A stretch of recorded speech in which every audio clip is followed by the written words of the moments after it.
একটা বুড়ি মায়া লোক আছে আর একটা যুবতী মেয়ে আছে।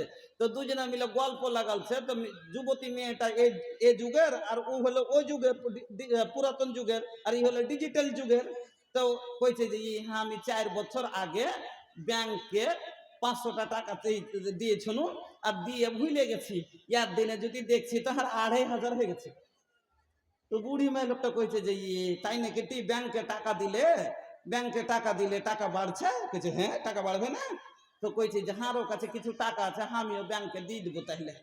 কইছে ঠিক দিয়ে দিস, কেন বাড়তে তুই হারিয়ে যাবে কি যাবে, তো তুই ব্যাংকে দিয়ে দিস। এই বুড়ি মায়ের লোক তো জানে না যে ইন্ডিয়ান ব্যাংক, হ্যাঁ বরোদা ব্যাংক, কানাড়া ব্যাংক, এগুলা ব্যাংক ও বুঝে না। ও ঘরের ব্যাংক বুঝে লিয়েছে, ঘরের ব্যাংক বুঝে নিয়ে যার কেন, তখন ওকে টাকা কোটা দিচ্ছে, তোকে টাকা বাড়বে ওখানে।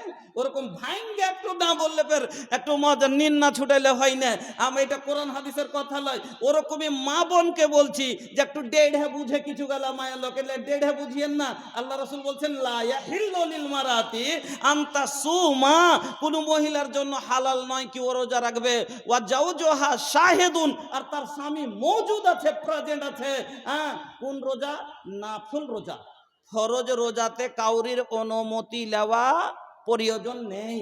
আল্লাহর হুকুমের ওপরে কাউরির হুকুম চলবে না।